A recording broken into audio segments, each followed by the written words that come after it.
Saudara, perang antara Rusia dan Ukraina kembali menewaskan warga sipil. Kali ini 18 orang tewas termasuk 9 anak-anak di Ukraina Tengah. Jumlah korban tewas akibat serangan rudal Rusia pada 4 April di kota Kryvyi Rih, Ukraina Tengah telah meningkat menjadi 18 orang. Pejabat daerah setempat menyebut korban tersebut termasuk 9 anak-anak, sementara 61 orang terluka, mulai dari bayi berusia 3 bulan hingga warga lanjut usia. 41 orang masih dirawat di rumah sakit, termasuk 2 anak dalam kondisi kritis, serta 17 orang dalam kondisi serius, di mana serangan Rusia di kota kelahiran Presiden Ukraina Volodymyr Zelensky ini merusak sekitar 20 gedung apartemen dan lebih dari 30 kendaraan, serta sebuah gedung pendidikan dan sebuah restoran. Serangan Rusia pada Jumat masih membayangi warga yang terdampak. Я досі не можу прийти до тями, коли я побачила ці чорні вікна в величезному домі і тіла людей, які просто лежали, і крики про допомогу. Я не вірю, що це сталося. Якраз туди йшов за декілька хвилин. Там діти гуляли, люди. І оце ж вони від неї погибли. Ті люди, що там були на площадці, діти там. Saudara, militer Israel kembali melancarkan serangan udara di Gaza, Palestina, di mana 27 orang ditemukan tewas saat berlindung di sebuah sekolah di Gaza Utara. Jenazah 14 anak-anak dan 5 perempuan ditemukan di reruntuhan sekolah di Tufah, kota Gaza. Serangan udara Israel telah menghancurkan 3 sekolah di Gaza yang digunakan sebagai tempat perlindungan ratusan warga Palestina.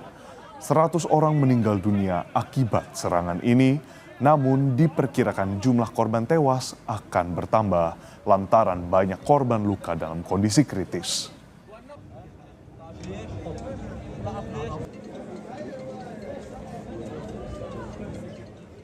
Serangan Israel di Palestina sejak 7 Oktober 2023 telah menewaskan 50.600 orang.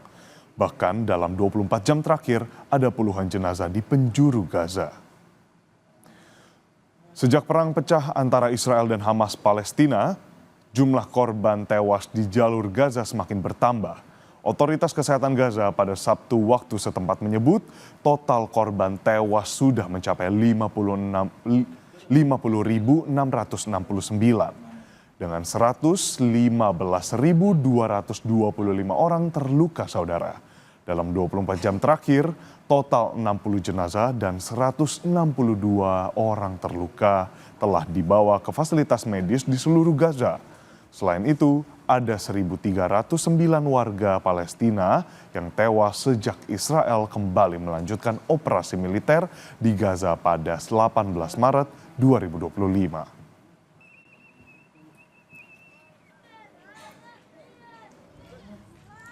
Sementara itu, sejumlah warga Palestina di Gaza berbondong-bondong meninggalkan rumah mereka.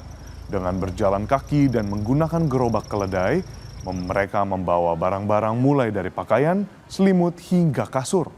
Pergerakan warga Gaza ini adalah buntut setelah Israel mengeluarkan perintah evakuasi besar-besaran di Gaza Utara menjelang operasi militer. PBB mencatat sekitar 280.000 warga Gaza mengungsi sejak gencatan senjata berakhir pada bulan lalu.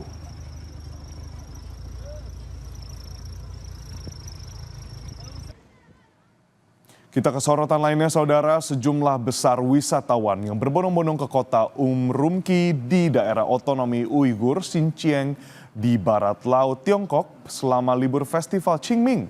Para pengunjung terpesona oleh hidangan lokal yang kreatif di bazar besar setempat.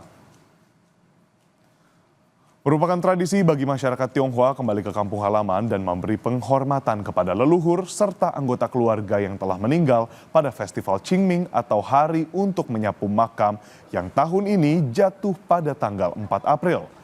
Untuk memenuhi kebutuhan semakin banyaknya wisatawan yang mengunjungi wilayah ini, para pedagang dan pemilik toko di Urumqi Grand Bazaar mengembangkan makanan khas yang kreatif bagi para wisatawan agar bisa menikmati kelezatan lokal. Cara kreatif menyajikan kuliner tidak hanya memberikan pengalaman baru bagi para wisatawan, tetapi juga meningkatkan konsumsi. Pada hari pertama liburan, jalan pejalan kaki Grand Bazaar menerima lebih dari 70.000 kunjungan.